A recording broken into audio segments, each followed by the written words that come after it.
That's the Soli Deo Gloria Bible study coming to you in the afternoon on Monday, the 6th of April, 2026. Had a little difficulty with my recording this morning, so I had to put it off until this afternoon. I apologize for those that come and listen in the morning. We're having to do this later in the day, but we will continue in the reading from God's Word as we continue reading from the reading plan as it happened, a 1-year chronological walk through the Bible, and then on to Daily Doctrine, a 1-year guide to systematic theology. This morning, we're going to be in the book of Judges, chapters 19, 20, and 21. So join me as we read God's Word together. Judges chapter 19. Now it happened in those days when there was no king in Israel, that there was a certain Levite sojourning in the remote part of the hill country of Ephraim, who took a concubine for himself from Bethlehem in Judah. But his concubine played the harlot against him, and she went away from him to her father's house in Bethlehem in Judah, and was there for a period of 4 months. Then her husband arose and went after her to speak to her heart in order to bring her back. And his young man was with him, as well as a pair of donkeys. So she brought him into her father's house, and the girl's father saw him and was glad to meet him. And his father-in-law, the girl's father, prevailed upon him, and he remained with him 3 days. So they ate and drank and spent the night there. Now it happened on the 4th day that they got up early in the morning, and he arose to go, and the girl's father said to his son-in-law, "Sustain yourself with a piece of bread, and afterward you may go." So both of them sat down and ate and drank together, and the girl's father said to the man, "Please be willing to spend the night, and let your heart be merry." Then the man arose to go, but his father-in-law pressed him so that he turned back and spent the night there. And on the 5th day he arose to go early in the morning, and the girl's father said, "Please sustain yourself and wait until afternoon." So both of them ate. Then the man arose to go along with his concubine and young man, and his father-in-law, the girl's father, said to him, "Behold, now the day has drawn to a close. Please spend the night. Behold, the day is coming to an end. Spend the night here, that your heart may be merry. Then tomorrow you may arise early for your journey, so that you may go to your tent." But the man was not willing to spend the night. So he arose and went and came to a place before Jebus, that is, Jerusalem. And there were with him a pair of saddled donkeys. His concubine also was with him. They were alongside of Jebus, and the day was almost gone. And the young man said to his master, "Come, please, and let us turn aside into this city of the Jebusites and spend the night in it." However, his master said to him, "We will not turn aside into the city of foreigners who are not of the sons of Israel, but we will pass on by until Gibeah." Then he said to his young man, "Come and let us draw near to one of these places, and we will spend the night in Gibeah or Ramah." So they passed along and went their way, and the sun set on them near Gibeah, which belongs to Benjamin. Then they turned aside there in order to enter and to spend the night in Gibeah. So they entered and sat down in the open square of the city. Now no one was taking them into his house to spend the night. But behold, an old man was coming from his work from the field at evening. Now the man was from the hill country of Ephraim, and he was sojourning in Gibeah. But the men of the place were Benjamites. And he lifted up his eyes and saw the traveler in the open square of the city. And the old man said, "Where are you going, and where do you come from?" And he said to him, "We are passing from Bethlehem in Judah to the remote part of the hill country of Ephraim.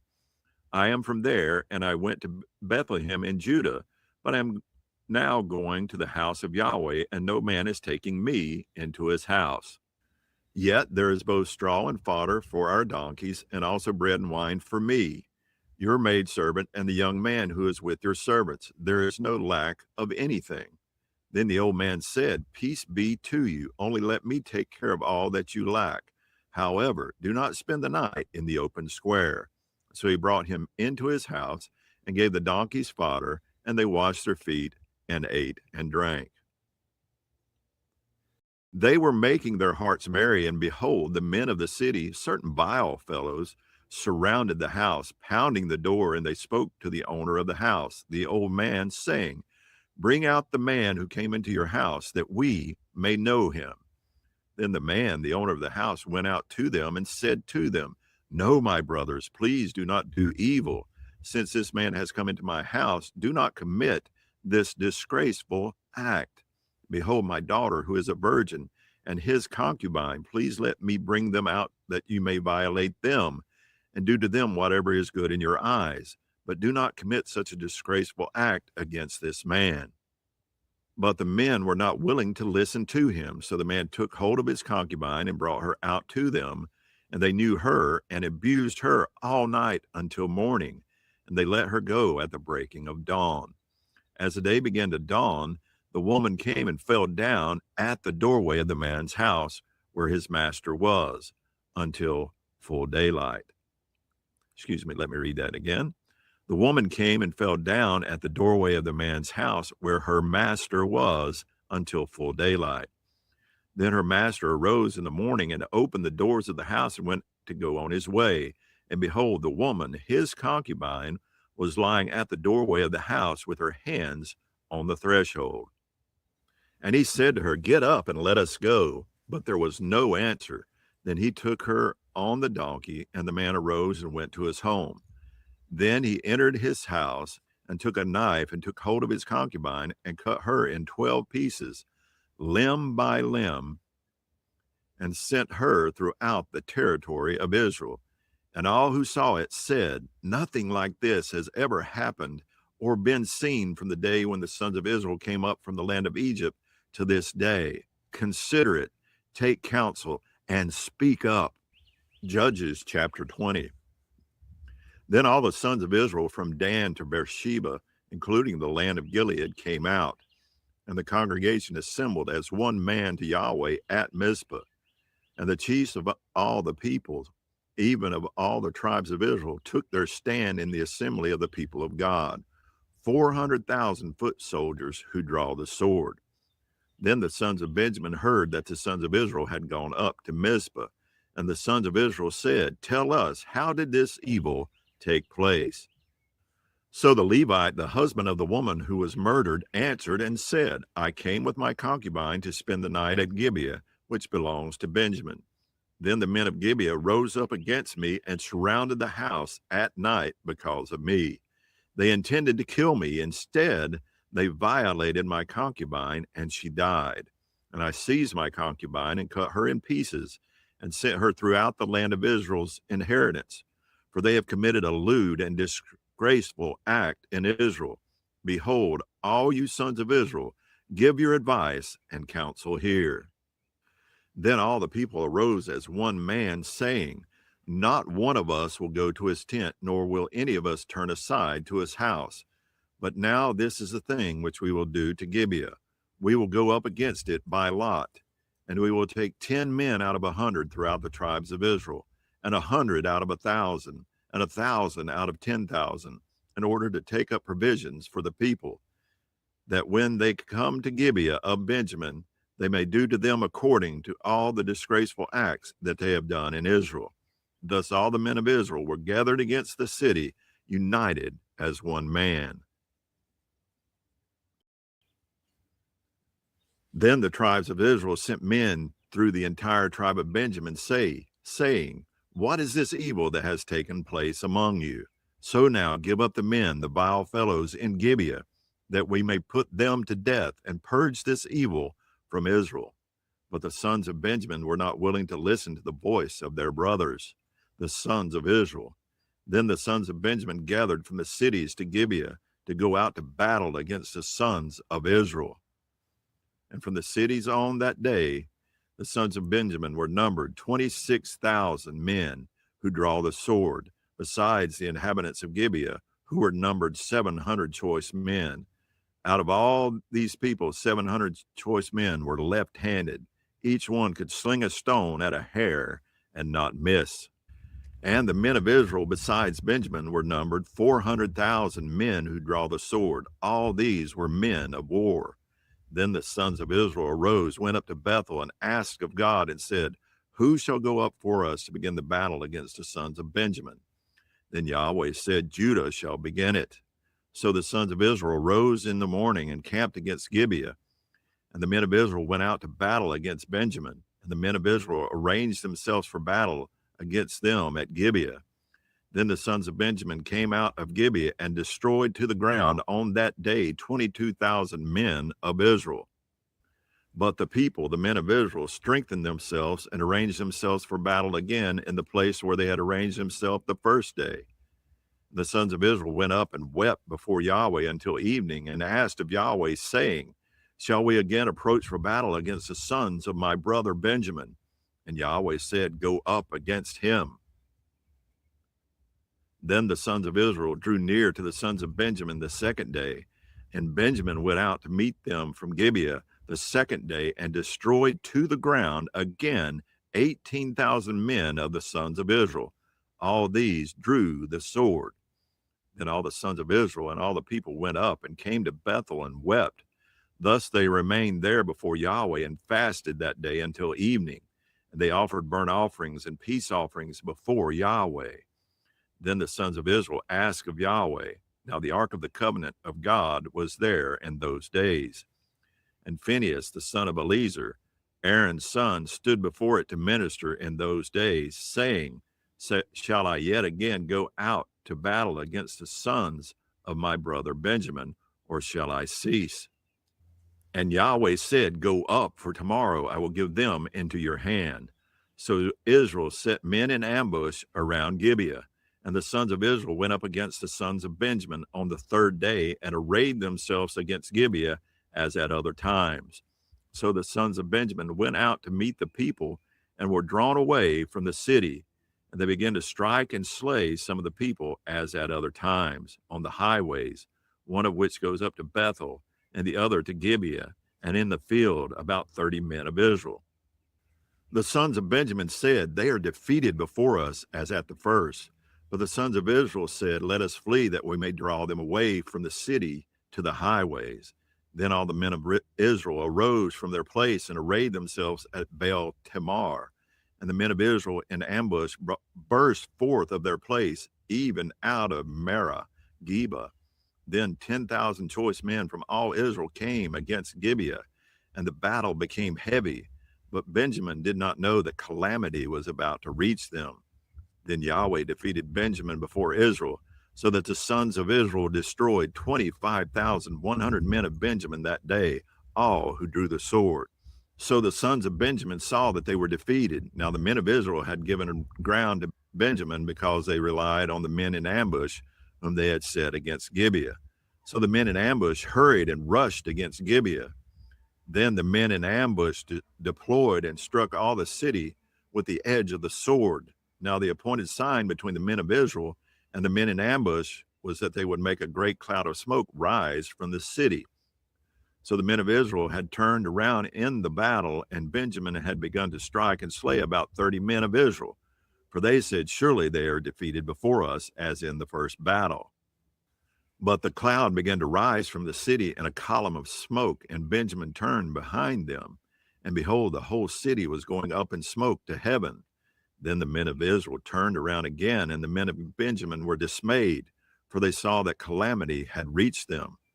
Therefore they turned their backs before the men of Israel toward the direction of the wilderness. But the battle overtook them, and those who came out of the cities destroyed them in the midst of them. They surrounded Benjamin, pursued them without rest, and trod them down opposite Gibeah to the east toward the sunrise. Thus 18,000 men of Benjamin fell. All these were valiant men, and the rest turned and fled toward the wilderness to the rock of Rimmon. But they caught 5,000 of them on the highways and overtook them at Gittim and struck down 2,000 of them. So all of Benjamin who fell that day were 25,000 men who drew the sword. All these were valiant men. But 600 men turned and fled toward the wilderness to the rock of Rimmon, and they remained at the rock of Rimmon 4 months. Now the men of Israel returned to the sons of Benjamin and struck them with the edge of the sword, both the entire city with the cattle and all that they found. They also set on fire all the cities which they found. Judges chapter 21. Now the men of Israel had sworn in Mizpah, saying, none of us shall give his daughter to Benjamin as a wife. So the people came to Bethel and sat there before God until evening, and lifted up their voices and wept bitterly. And they said, why, O Yahweh, God of Israel, has this come about in Israel, so that one tribe should be missing today from Israel? Now it happened the next day that the people arose early and built an altar there and offered burnt offerings and peace offerings. Then the sons of Israel said, who is there among all the tribes of Israel who did not come up in the assembly to Yahweh? For they had taken a great oath concerning him who did not come up to Yahweh at Mizpah, saying, he shall surely be put to death. And the sons of Israel were sorry for their brother Benjamin, and said, one tribe is cut off from Israel today. What shall we do for wives for those who are left? But we have sworn by Yahweh not to give them any of our daughters in marriage. So they said, what one is there of the tribes of Israel who did not come up to Yahweh at Mizpah? And behold, no one had come to the camp from Jabesh Gilead to the assembly. Indeed, the people were numbered, but behold, not one of the inhabitants of Jabesh Gilead was there. And the congregation sent 12,000 of the men of valor there, and commanded them, saying, go and strike the inhabitants of Jabesh Gilead with the edge of the sword, with the women and the little ones. Now this is the thing that you shall do. You shall devote to destruction every man and every woman who has known, that is, lain with a man. And they found among the inhabitants of Jabesh Gilead 400 young virgins who had not known a man by lying with him. And they brought them to the camp at Shiloh, which is in the land of Canaan. Then the whole congregation sent word and spoke to the sons of Benjamin, who were at the rock of Rimmon, and called out peace to them. Then Benjamin returned at that time, and they gave them the women whom they had kept alive from the women of Jabesh Gilead. Yet they did not find enough for them. And the people were sorry for Benjamin, because Yahweh had made a breach in the tribes of Israel. Then the elders of the congregation said, what shall we do for wives for those who are left, since the women are destroyed out of Benjamin? And they said, there must be a possession for the survivors of Benjamin, so that a tribe will not be blotted out from Israel. But we cannot give them wives of our daughters, for the sons of Israel had sworn, saying, cursed is he who gives a wife to Benjamin. So they said, behold, there is a feast of Yahweh from year to year in Shiloh, which is on the north side of Bethel, on the east side of the highway that goes up from Bethel to Shechem, and on the south side of Lebanon. And they commanded the sons of Benjamin, saying, go and lie in wait in the vineyards, and watch, and behold, if the daughters of Shiloh come out to take part in the dances, then you shall come out of the vineyards, and each of you shall catch his wife from the daughters of Shiloh, and go to the land of Benjamin. It will be when their fathers or their brothers come to contend with us, that we shall say to them, be gracious to us concerning them, because we did not take for each man of Benjamin a wife in the battle, and you did not give your daughters to them, otherwise you would now be guilty. And the sons of Benjamin did so, and carried away wives according to their number from those who danced, whom they stole away. And they went and returned to their inheritance, and rebuilt the cities, and lived in them. Then the sons of Israel went away from there at that time, every man to his tribe and family, and each one of them went out from there to his inheritance. In those days there was no king in Israel. Everyone did what was right in his own eyes. And that's going to conclude our reading from the biblical text. Now we'll move on to Daily Doctrine. Day 96, Covenant of Works. The covenant of works refers to the arrangement between God and Adam in the Garden of Eden, whereby Adam, as federal head of the human race, was promised life upon obedience to the divine command, and threatened with death upon disobedience. This covenant with Adam has been called by various names: the covenant of nature, because it is founded on the natura of man as first created by God; the Edenic covenant, because it was initiated in the Garden of Eden; the covenant of creation, because it was established at the creation of man, and the covenant of life, because life was offered upon perfect and perpetual obedience. The covenant of works, however, is preferable because it underscores that the blessings and curses were to be meted out according to the principles of works instead of grace. John Murray famously denied that God's arrangement with Adam in the garden was a covenant of works, calling it instead the Adamic administration. First, he argued that the word covenant is not used. Second, he did not believe there was a works principle in this arrangement. God would fulfill his promise to give life to Adam, but Murray argued this was not on the basis of works, it was according to God's faithfulness, not his justice.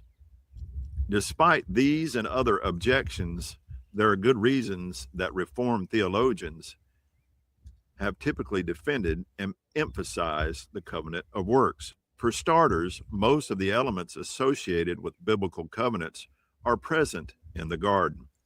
There is the prescription not to eat, the promise of eternal life, and the penalty of death.